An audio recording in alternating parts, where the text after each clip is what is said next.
First, let me say, I don't think I need to say, but, short selling can be a little complicated, and there are actually a number of moving parts. So, um, I would suggest that people do go to our website, www.bettermarkets.org, and search for short selling. And we've got a fact sheet up that spells out 10 recommendations that we have for reforming the regulation of short selling. And I won't go into all those details because it will bore most of the audience, but I will hit the highlights. But there is much more information on the website for people who want to dig in and understand the issues and our positions on them better.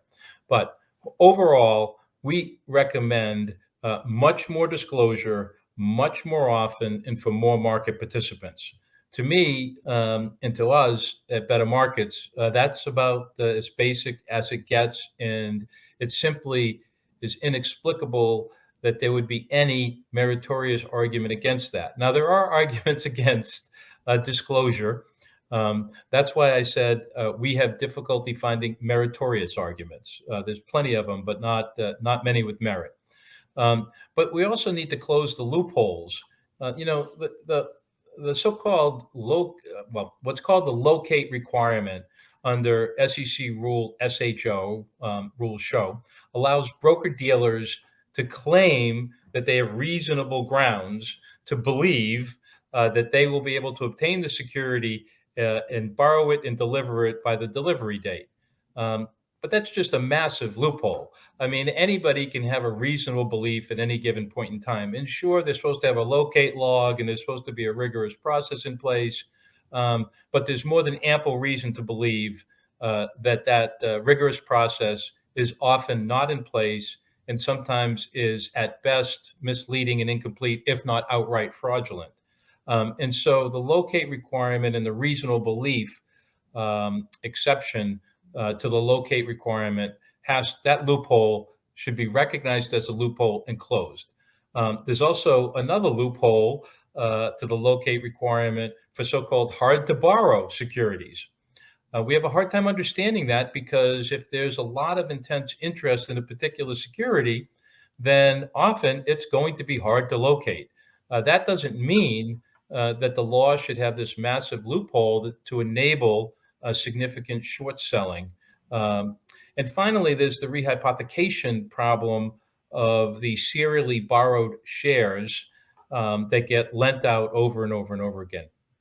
And so the market maker exception really needs to be reviewed and, in our view, closed. And another thing we think should be put in place, again, this is in the fact sheet, is the SEC should be considering position accountability and limits. And finally, we think they should reinstate the uptick rule, which was in place until 2008. And I think it was in place for roughly 70 years, seemed to work pretty good for 70 years. I understand the context within which it was reviewed and changed, but we now have 2008 to 2022 of experience without the uptick rule. And I think the arguments for the uptick rule at this point are quite persuasive. Now, I also want to add one thing that I don't think this is in the fact sheet, but it's kind of ever present, which is enforcement. Rules and laws mean nothing if they're not enforced. And anybody who watched the HBO Max documentary Gaming Wall Street, and I'm biased, they interviewed me and I'm in it a number of times, but in parts that I have nothing to do with, are very important, including a former banker at Morgan Stanley, Credit Suisse, and a bunch of other banks who says he naked short sold securities every day. And he said the bank knew it and it was fine. Now, I would venture a guess that the bank was more than fine, that the bank incentivized it because there's a lot of money to be made here. And when there's a lot of money to be made, laws and rules and regulations are often twisted, if not broken, habitually, because there's a lot of money to be made. And in fact, this former banker even said in the documentary exactly that, something like, and I think this is almost a direct quote, I mean, when you're making a lot of money, you're interested in making a lot of money.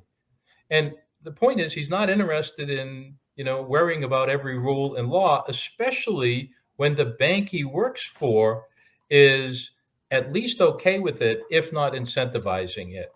And so, what we really need is some significant enforcement on naked short selling at the big firms, but also everywhere. But I'd start with the big fish.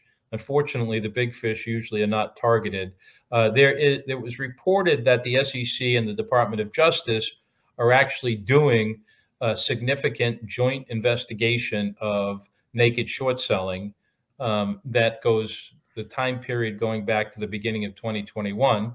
I hope that reporting is accurate. I hope the investigation is, in fact, thorough, robust, and importantly, unbiased, which is to say that the politically connected, powerful, rich, big firms on Wall Street don't get a pass like they usually do. But let's hope that they're really going to do the investigation and that they will, frankly, finally put an end to pretty significant, what appears to be very significant, widespread naked short selling.